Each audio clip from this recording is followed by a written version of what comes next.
Hi, I'm Mary Jane French. I'm an aspiring comedian and filmmaker based in Richmond, Virginia. Now, I'm also a transgender woman, and so I've made this special in an attempt to raise visibility for trans people, particularly those of us who are earlier on in our transition. Now, it is online for free, so I ask that if you enjoy it, please follow the links in the description below and donate $5 or whatever you can afford to some of these wonderful organizations that are helping out the queer community here in Richmond. Thank you so much, and I hope you enjoy the special.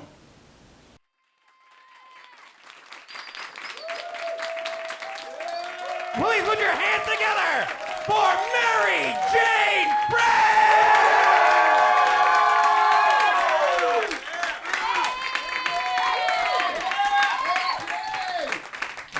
1 second, I just need to make sure the mic stand's just the right height. It's going to throw me off my whole set, so just one moment, and perfect. Okay. First things first, let's address this beard B-cup combination that I'm rocking right now.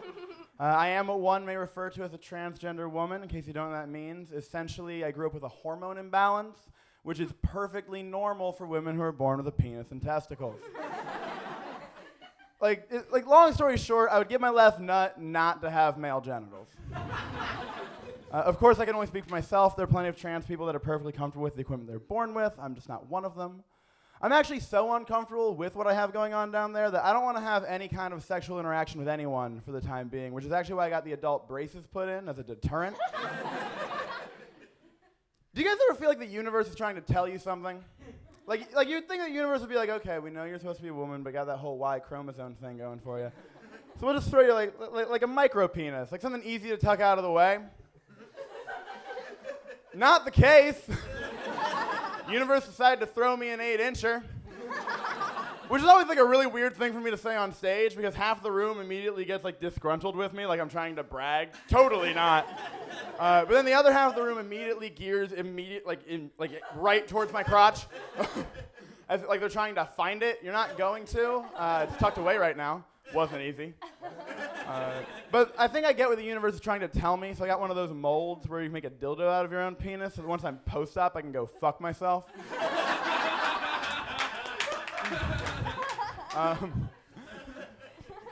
But enough about that for now. Let's get personal. I wind up inside someone in this story, so I'd say it gets pretty intimate. Let me paint a picture for you. It's New Year's Eve, 1993. And I am hammered, just completely out of my head drunk. And all I can remember is thinking to myself, Mom, did you have to have the champagne? There's someone in here. I was a fetus. Don't worry, though. Got back at her, kicked that bitch in the stomach. It's all good. I actually remember my birth. I don't know why more people don't. Kind of a big day for me. My mom squeezed me out of the only home I ever knew. My dad cut the cord, so that's the first time my parents evicted me. Politics, am I right, guys? Crazy stuff. I mean, I could never run for president. Mainly because they make it so clear that in order to run for president in this country, you have to be a natural-born citizen. Like, so what if my mom had a C-section? Oh, you didn't ruin your mom's vagina, so you can't run for president. Fuck you. It's just so clear that they want to make sure that all the candidates have a certain amount of experience dictating what happens to women's bodies. You're right not to laugh at that because that makes no sense. That's the Senate. But if you're like me, you're anal retentive and you're like, MJ, that C-section joke was hilarious, but I believe that it made a continuity error in your backstory because you just mentioned your mom squeezing you out, denoting a natural birth.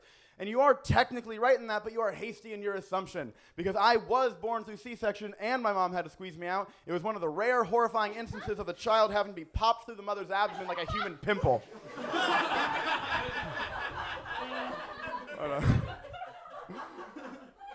So that's just something else you know about me. But I was in a Walmart recently. It was a super Walmart. I was in the grocery section.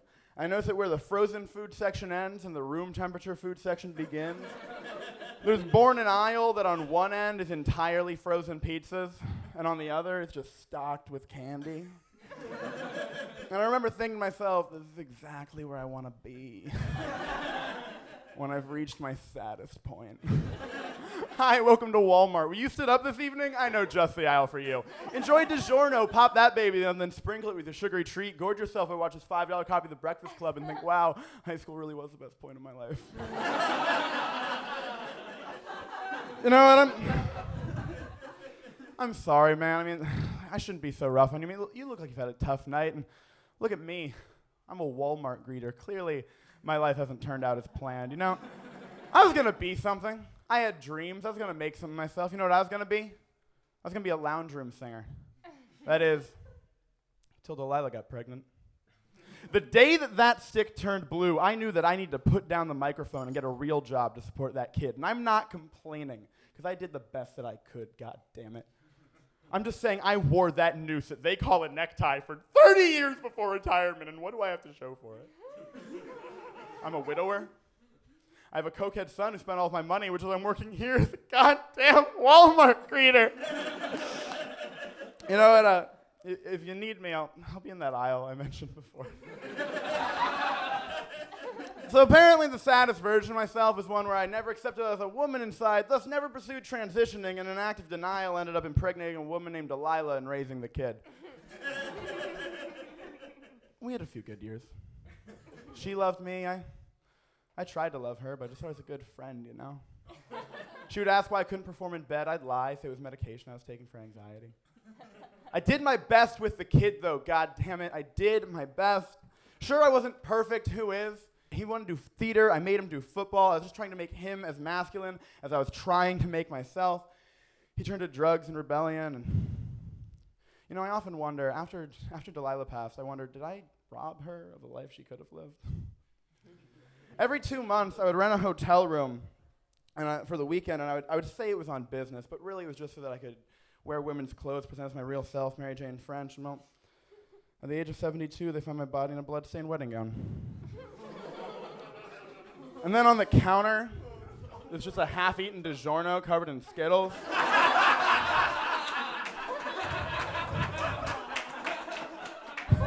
Sorry, tunnel vision. Where was I? Comedy? Okay. I'm angry at the world, Richmond. I'm angry at the world because I cannot find one single person to invest in my idea to produce live productions of X-rated versions of Broadway musicals. And I understand. They're not all original. They're not all creative. Little Shop of Horrors, Little Shop of Horrors. I get it. It's obvious. But god damn it, Fiddle Her on the Roof was going to make me rich.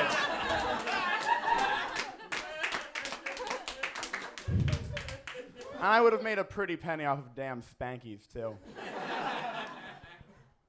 So I don't understand why people get so up in arms and offended when they hear the term kiddie porn. Because I don't think of child pornography.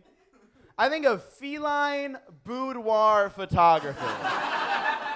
Just really classy pictures of cats sprawled out in sunbeams.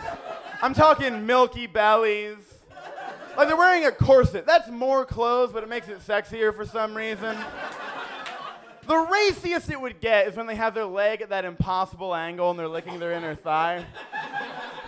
The point that I'm trying to make is that I'm not a child pornographer. I just can't get a refund on that URL. I'm full of shit. No, because I'm just like laughing at my own jokes. I was talking to a friend, I was catching up with a friend from high school recently, and she was like, what's up? And I was like, oh, I'm like wrapping up like a post-production on a short film that I just shot, and I'm gonna shoot this like stand-up special thing soon. And she was like, oh, I'm gonna get to say that I knew you before you were famous, to which I responded like, yeah, sure, let's go with that. And she was like, well, I mean, you're making like short films and doing the special thing. Like, yeah, but no one's asking me to do any of this. Like, I'm just like forcing myself onto people and then hoping they don't stop me.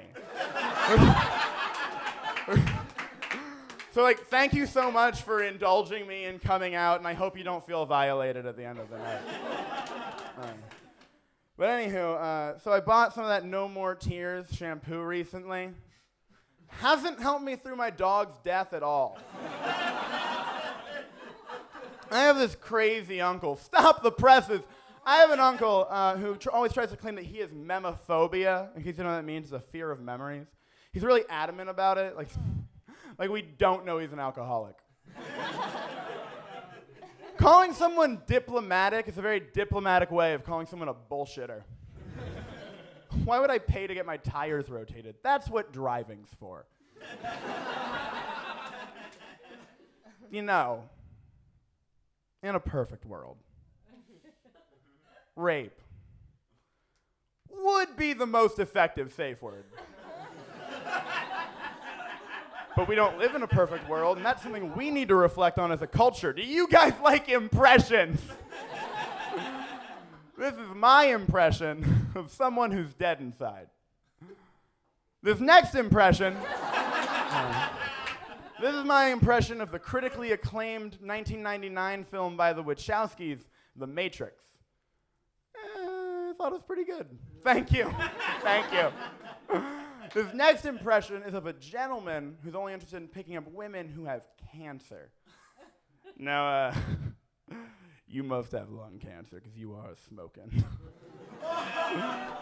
I know you understand this on like a mental, emotional level, but in a more literal sense, how would you like to be terminally fucked? Thank you, thank you. This next impression is of a similar gentleman, only interested in picking up women with eating disorders. Wow, you're light. Thank you, thank you.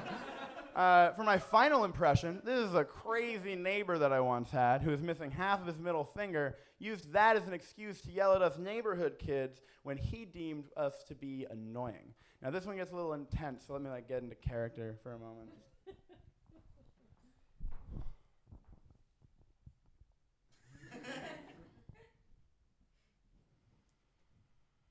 Hey, kid! Stop slamming the goddamn door! Why? Oh, I'll show you why. That good enough for ya? Hey, kid! Stop trying to stick your fingers into the goddamn sand. What? Oh, I'll show you why.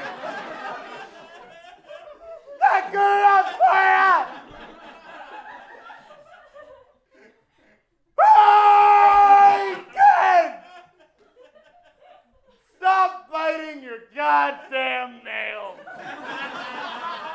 Why? Oh, I'll show you why. Not good enough for you, kid! You goddamn psycho. I did not go to Nam for this. Thank you, thank you.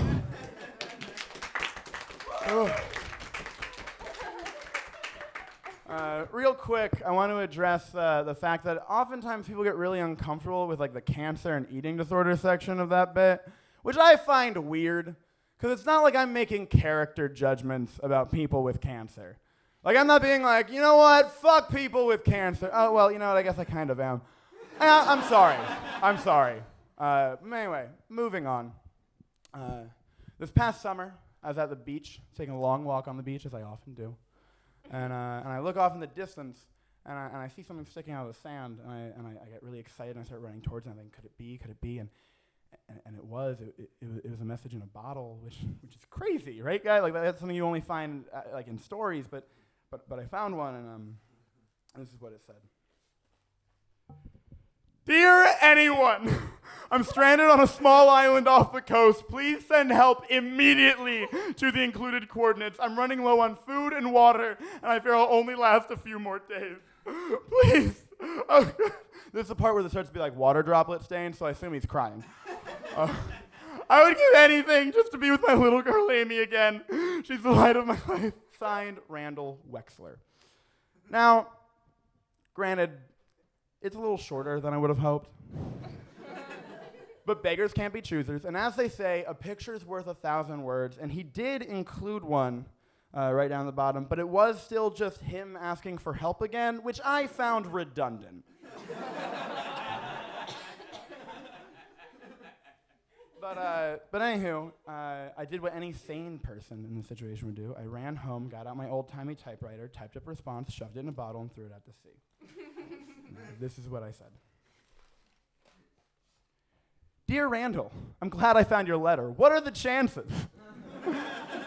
I've been trying to find a pen pal for quite a while now, so your letter could not have come at a better time for me. I'm sorry to hear that you're stranded, especially because it sounds like you've all but given up on yourself. It reminds me of an experience I had in grade school where I just knew I would not be able to complete a project assigned by my teacher, Mrs. Nesbitt. Naturally, I had trouble even starting the dreaded assignment. When I saw advice from my stern but loving father, he told me about the power of intention.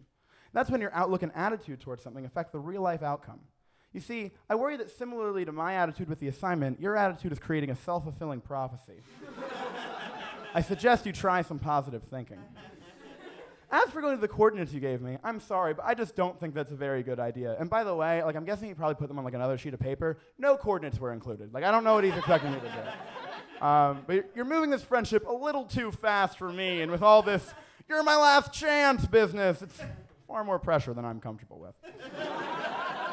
After all, we are only pen pals. Also, not to be rude, but you're coming off very strong and frankly, desperate. And that's not becoming of anybody. Hope to hear from you soon, Mary Jane French. P.S. Tell Amy I say hi. So I threw it out to the ocean, and I came back the next day, just a ball of nerves, because I was like, did he get it? Did he respond? Does he like me? I have no idea what to expect. And I come back, and there is a response, and I have it here. And could you all, can we get a drum roll for the Shut up, slut, this is serious. He also included a picture in this one. If anyone can't see it, so it's a little bird. And, honestly, I have mixed feelings about this one. Because, on the one hand, rude. Also, how dare you slut shame? But on the other hand, that is an insult used, pretty exclusively for women. And as a trans woman, I'm just glad to be properly identified.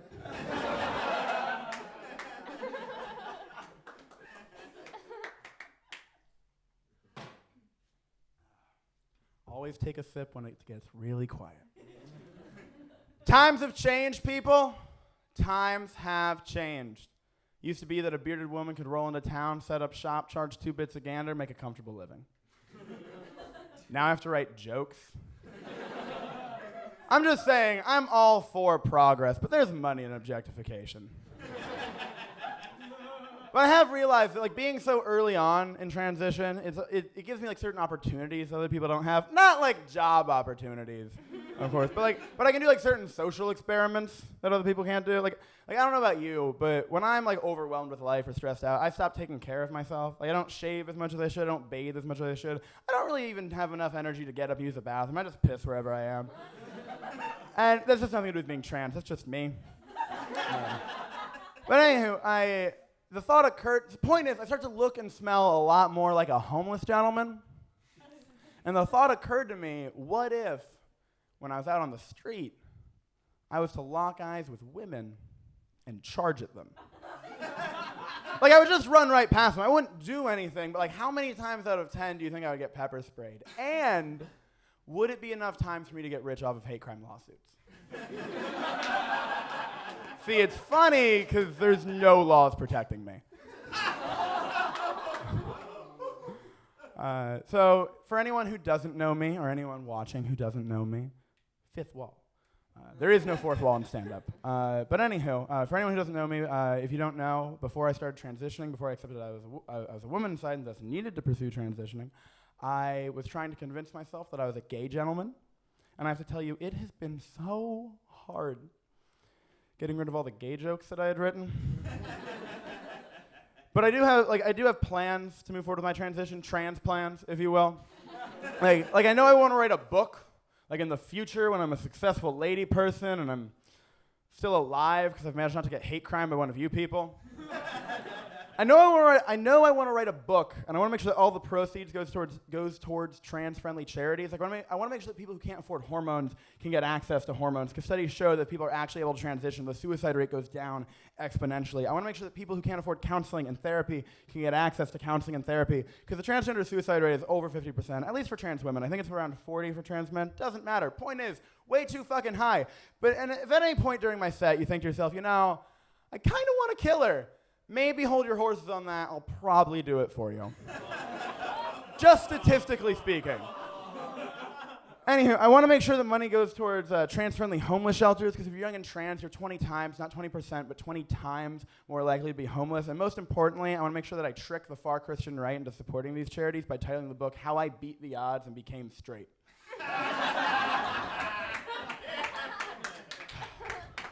So this next piece of material, a lot of people tell me that it's hack, that it's overdone, that every comic talks about it. But I'm hoping that I can bring a new light to it, new energy. So that being said, men and women, am I right, you guys? Crazy stuff. Just two completely different worlds, two completely different gender identities, out of many of which that are possible. For example, if you give a man like broad shoulders and a deep voice and body hair and facial hair and testosterone coursing through his veins, and let's go ahead and throw in a penis and testicles. A lot of you guys seem to have those. Generally, you guys are all like, yeah, this feels right. But when you give a woman the exact same thing, we get all, oh my God, I'm so uncomfortable in this body. I feel disgusting in this body. I hate this body. I hate myself. I would do anything to just let the people who pass me on the street don't see a fucking dude. And I swear to God, if one more fucking snorkeler calls me sir, I am throwing myself in the James River. So it's like different. I'm a little less subtle than other comics at my act being a cry for help. But I can tell that I got a little tense in there. So let's get observational. Hollister models are attractive. Hollister models are actually so attractive that they can sell clothes without wearing clothes. Which is confusing, because the whole concept is like, okay, we're going to put these ads out front. People walk by and they'll say, hey, that person's attractive. They're wearing clothes from this store. I want to be attractive. Maybe I should buy clothes from this store. But Hollister said, no. We're going to put pictures of naked people out front. That way when people walk by, they'll say, hey, that person's attractive. They're not wearing any clothes. I want to be attractive. Maybe I should stop wearing clothes. I need to buy some clothes. The Hollisters here are fantastic. Was that enough of a break? Did that lighten things a little bit? But I am excited to move forward with my transition for lots of reasons that aren't funny, of course, like wanting to be comfortable in my body and not wanting to kill myself. Am I right, people? This is relatable, right? Yeah. I'm like Seinfeld. But I'm excited for like comedy reasons, and not even like performing sake, because I'm not doing this set because I think being trans is hysterical. I'm doing it because my options tonight were cry myself to sleep or scream at strangers. Trick statement, it's both. But anyway, I'm excited to move I'm excited to be like comfortable having like sexual interactions with people again, like fooling around, because that's exactly what I think it should be, fooling around. Like beforehand, when I would like fool around with people like as a dude or whatever, fun things that people can do. If you're ever making out with someone, normally they're not that into this, but it's not predatory and I get a laugh out of it, so I think it's fine. If you're ever making out with someone, just like start blowing air into their mouth, or like a raspberry, just like a quick like, really throws them off, real fun, A+ of a time. Or even just like, okay, so this limits it to some people depending on what you enjoy, but like fun things to do while giving a blowjob. One of my favorite things is falling asleep. Because at first they think you're starting to deep throat, but then they think you're dead. Oh, sorry, didn't see it there. Number 2, croon into it like it's a microphone. Hey there, you with your dick in my mouth. Love never made a fool of you. Then I came around. Hey there. But my number one favorite thing to do, waltzed filleting, is, you know how, like, in pornography, people will make like sexy eye contact. I like to do that, but then just let one eye drift over the actor. And it's important that it's one, because if you do both, it looks silly, but if you do one, it's really creepy. Also, when you do both, you're cross-eyed, but if it's one, you're cockeyed. And so I'm excited to move forward with my transition, because I think being fully biologically female will open up a lot of doors in this arena to match all the ones that shut in every other part of my life. But I for example, my voice, hormones aren't going to make my voice go up naturally. I'm going to have to do that myself. So I'll always have access to this lower range. And so I can be hooking up with a straight dude, but still do a deep, dumb gym guy voice. It's oh yeah, oh fuck, oh right there, oh you're my big strong man, oh yeah. Or even Troy McClure from The Simpsons. Hi, you might recognize me from such sexual interactions as me blowing you, or sex in my vagina. I'm really excited to have a vagina, you guys. Again, for lots of reasons that aren't funny, like wanting to be comfortable in my body and not wanting to kill myself. Laughter is the appropriate response to that. But let me paint a picture. Let's say I'm 3 years post-op. So I've had a vagina for 3 years. That means at some point during the sexual act, coitus, humping, I'll get to call out, oh yeah, you like that 3-year-old pussy, don't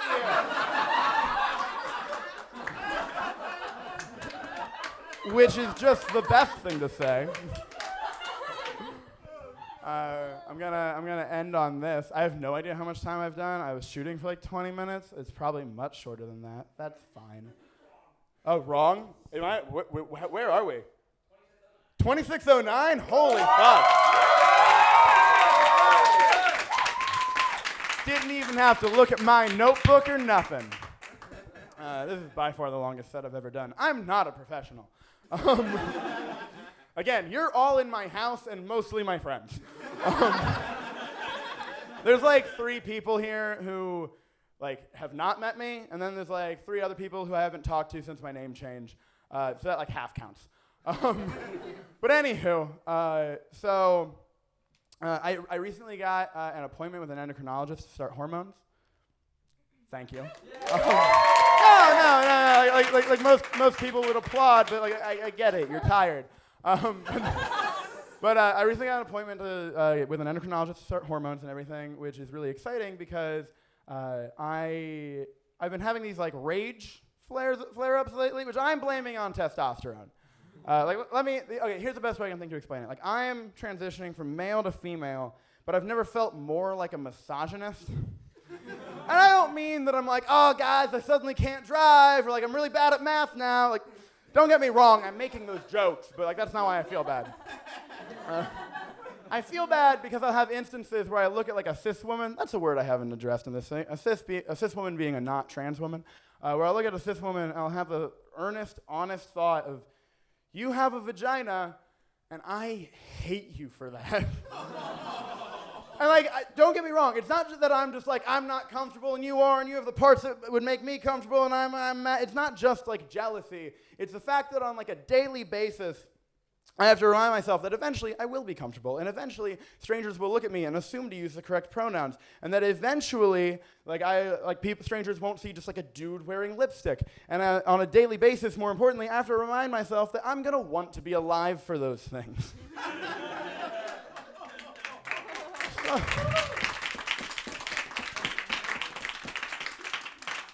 So when I'm feeling that way in public, most of the time, I get an overwhelming rage to be around people where I can just tell that it's just so obvious that it's never even occurred to them how fucking spectacularly awesome it must be to be able to just take your anatomy for granted. And I don't have a punchline for this. We're just gonna end on a down note. That's just something I really wanted to say. Thank you very much.